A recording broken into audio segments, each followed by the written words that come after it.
Welcome to zero lifestyle. अस्सलाम वालेकुम जी। मैं बिल्कुल ठीक ठाक खैरियत से, उम्मीद है कि आप सब भी बिल्कुल ठीक ठाक खैरियत से होंगे।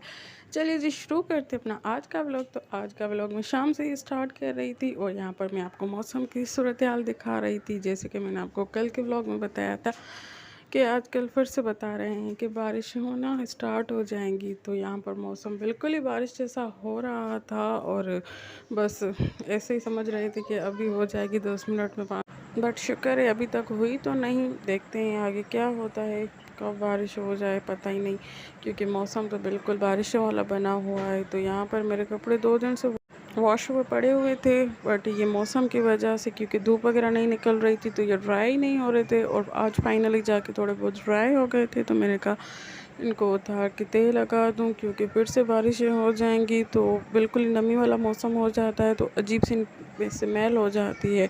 तो सारे कपड़े मैंने यहाँ पर कलेक्ट किए थे, रख दिए थे चेयर पे। उसके बाद जी लेके आई और सारे मैं तह बना के रख रही थी। जो थोड़े बहुत गीले रह गए थे या जिसमें मॉइस्चर था, तो वो मैंने साइड पर रख दिए थे ताकि थोड़ी बहुत हवा लग जाए और अच्छे से ड्राई हो जाए, क्योंकि ऐसा मौसम हो रहा है ना, तो इसमें स्मेल हो जाती है कपड़ों में।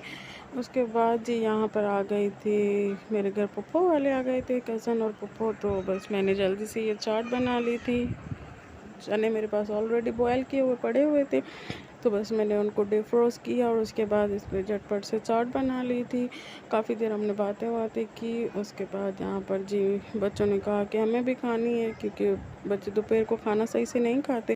तो इस टाइम उनको भूख लग गई थी, तो मैं हंस भी रही थी। तो कज़न को बोल रही थी कि आपसे जल्दी हमें है, मेहमानों को सर्व किया नहीं और ख़ुद मैं निकाल रही हूँ। तो वो भी हंस रही थी, कह रही थी कोई बात नहीं है, बच्चे हैं ना, बच्चों का तो यही काम है। तो यहाँ पर सिस्टर इन लॉ ने सबको सर्व किया। उसके बाद मुझे भी कहा कि आप भी उठाएं, तो मैंने कहा चलो थोड़े से टेस्ट कर लेती हूँ कैसे बने हैं। तो यहाँ पर मैंने भी थोड़े से टेस्ट कर लिए और यहाँ पर दोनों बच्चे माशाल्लाह से खा रहे थे, क्योंकि इतनी ज़्यादा स्पाइसी भी नहीं थी और लाइट सा मसाला डाला हुआ था मैंने, तो बहुत ही अच्छी बन गई थी। तो बच्चे भी यहाँ पर शौक़ से खा रहे थे और माशाल्लाह से सभी ने खाई थी और सभी को ही पसंद आ गई थी, क्योंकि आज मैंने लाइट सी बनाई थी, कुछ ज़्यादा इतने स्पाइसेस वगैरह ऐड नहीं किए थे।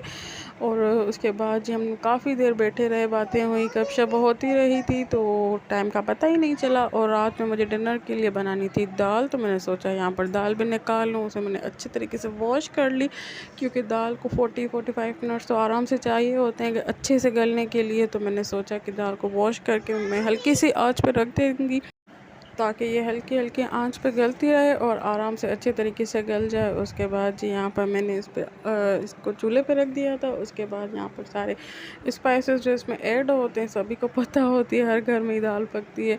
तो यहाँ पर जी बस मैं वही मसाले इसमें ऐड कर रही थी, नमक, हल्दी, लाल मिर्च और बस टमाटर वगैरह ऐड करके मैं इसे ढक्कन दे के रख दूँगी हल्की सी आँच पे, ताकि ये 40-45 मिनट में ईज़िली सही तरीके से गल जाए।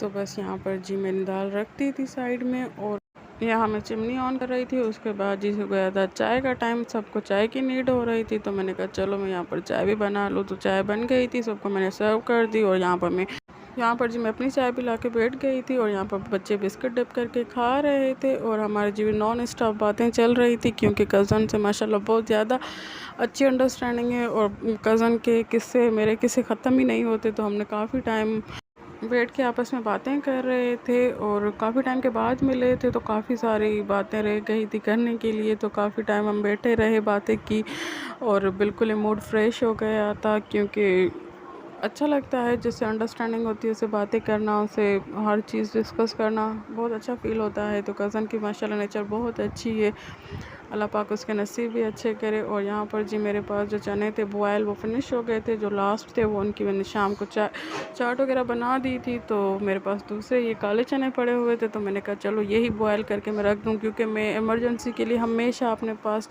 चने बॉयल करके रख देती हूँ। कभी बंदा चावल में डाल देता है, चने का पुलाव बना देता है, कभी वैसे कोई आ जाता है घर में, जल्दी से कुछ नहीं हो तो मैं बना लेती हूँ। उसके बाद जी यहाँ पर अचानक से मेरा पार्सल आ गया था। वैसे तो मैंने कुछ ऑर्डर नहीं किया हुआ था, बट एक कॉन्टेस्ट चल रहा था कुछ दिन पहले किसी पेज पे, तो मैंने उस पर पार्टिसिपेट किया था ज़ेर के नाम से। तो उन्होंने सेलेक्ट कर लिया था, आई थिंक मैं विन कर गई थी। तो उन्होंने यही था कि आप बस डीसी देना और पेमेंट नहीं देना। तो उनमें ये बुक्स माशाल्लाह से मैंने विन किए थे, तो उनमें ऑप्शन भी थे, तो आप कोई भी बुक सेलेक्ट कर दे। तो यहाँ पर मैंने प्रोफेशन के, शेप और साइज़ के, तो ज़ेर तो माशाल्लाह इस लेवल से आगे हो गई है क्योंकि वो उसने सारी ये चीज़ें कवर कर ली हैं।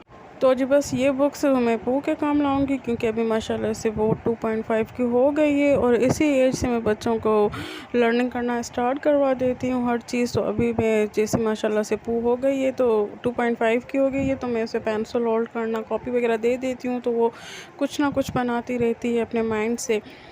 ऐसे बच्चों को आदत भी हो जाती है और थोड़ा बहुत इंटरेस्ट भी बिल्डअप हो जाता है। और ये बुक्स भी बस मैं उनको मैं आइडेंटिफाई करना सिखाऊंगी कि क्या है शेप्स वगैरह, तो वो इजीली सीख जाएगी। उसके बाद जी यहाँ पर मेरी दाल भी अच्छे से गल गई थी, तो मैंने थोड़ा सा पानी ऐड कर दिया था क्योंकि चावल के साथ बिल्कुल ही गाढ़ी दाल अच्छी नहीं लगती। तो यहाँ पर मैंने थोड़ा सा पानी ऐड कर दिया था और यहाँ पर तड़का भी रेडी कर लिया था। थोड़ी सी प्याज डाली थी, लहसुन डाली और हरी मिर्च और थोड़ा सा ज़ीरा डाल के मैंने दाल को तड़का भी लगा दिया था। और जी मेरी दाल हो गई थी बिल्कुल ही रेडी और सिस्टर इन लॉ ने कहा था कि मैं चावल खुद ही बना लूँगी, आप बस छोड़ दें दाल बना के। तो यहाँ पर मेरी दाल तो हो गई थी डन। उसके बाद जी यहाँ पर बच्चे खेल रहे थे, तो यहाँ पर मैं उनको डरा रही थी क्योंकि वो आजकल के बच्चे तो खुद डरते ही नहीं हैं, हमें डराते हैं हर चीज़ से। तो ये मेरे पास एक इंसेक्ट पड़ा हुआ था प्लास्टिक का, तो मैं इसे डरा रही थी और कह रही थी कि आओ मुझसे हैंड शेक करो। तो पूम डर रही थी और मुझे कह रही थी कि आप ये इंसेक्ट फेंकें, उसके बाद मैं आपके साथ हैंडशेक करूंगी। तो बस हमारी मस्तियाँ चल रही थी और मेरा आज का व्लॉग बस यहीं तक था।